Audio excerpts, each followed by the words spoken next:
Have you ever noticed this?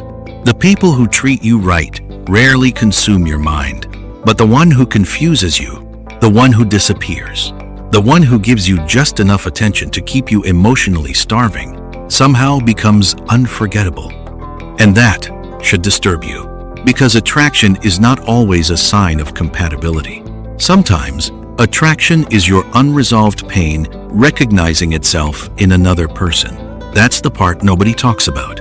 You say you want peace, but your nervous system has been trained to chase emotional uncertainty. You say you want honesty, but calm love feels unfamiliar to you. You say you want consistency, yet the moment someone becomes emotionally available, you lose interest. Why? Because most people are not choosing love consciously. They are reliving emotional patterns subconsciously. And nearly 2,000 years ago, the Stoics already understood this.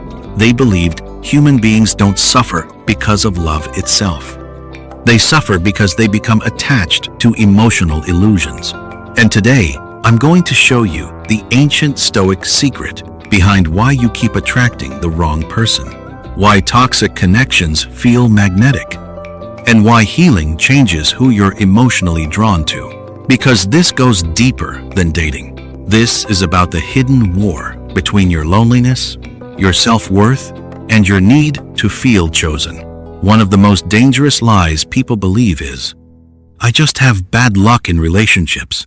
No, bad luck doesn't explain repeated emotional patterns. The Stoics believed that what repeatedly controls you reveals you. And if the same type of relationship keeps appearing in your life in different forms, that is not coincidence. That is conditioning. Most people think attraction happens consciously. It doesn't. Your mind can desire one thing, while your emotional conditioning pulls you toward another. That's why someone can say, I want a healthy relationship, while feeling deeply attached to people who drain them emotionally. Because the body becomes addicted to familiarity, even painful familiarity. If love in your past felt unpredictable, you may mistake unpredictability for passion. If affection had to be earned, you may confuse emotional struggle with value. If you grew up feeling unseen, you may become addicted to people who give temporary validation. And this creates a terrifying cycle. The healthier the person is, the less emotionally stimulating they feel.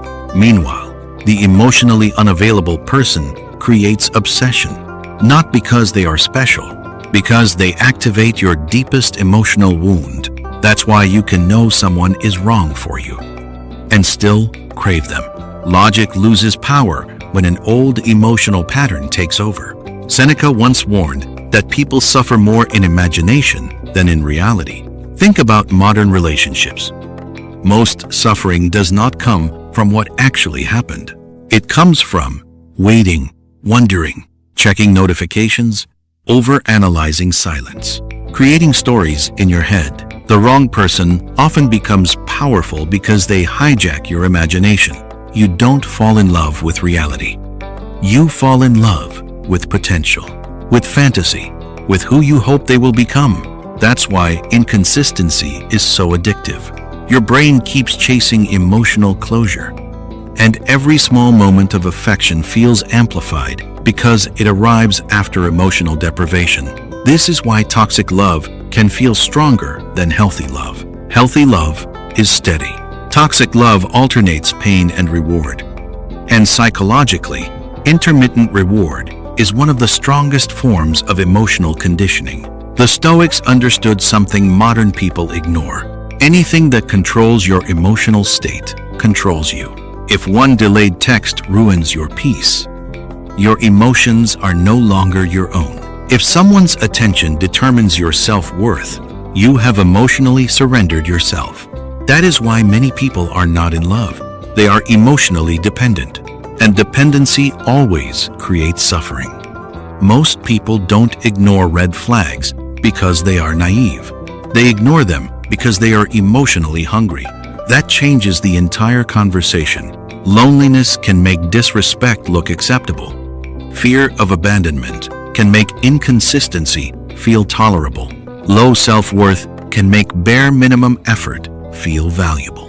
And the wrong person senses this immediately. People can feel when someone is afraid to lose them. That fear changes your behavior. You become less honest, less boundaried, less authentic. You start performing instead of connecting. Suddenly you're trying not to upset them, trying to sound perfect, trying to keep their attention, trying to avoid being abandoned.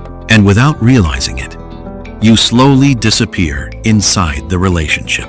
This is why the Stoics placed such importance on inner stability.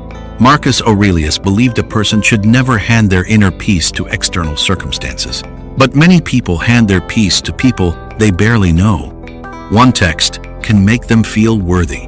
One rejection can make them feel broken. That is emotional slavery. And the wrong people thrive in that environment. Here is the ancient Stoic secret most people never realize.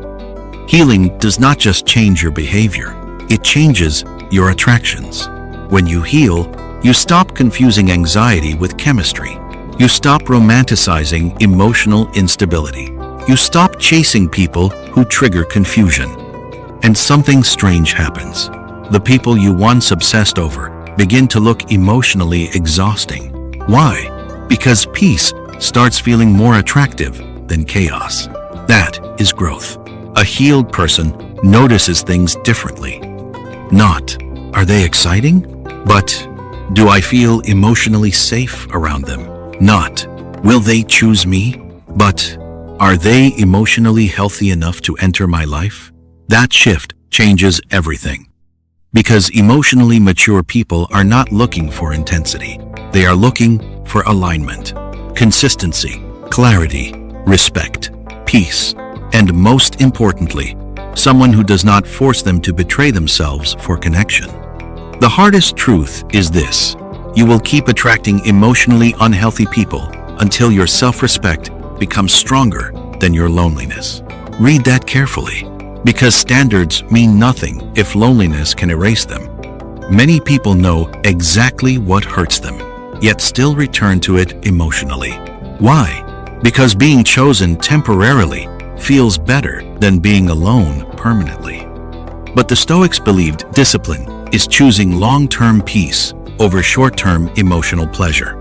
And nowhere is that harder than relationships. Real self-respect is not posting quotes online.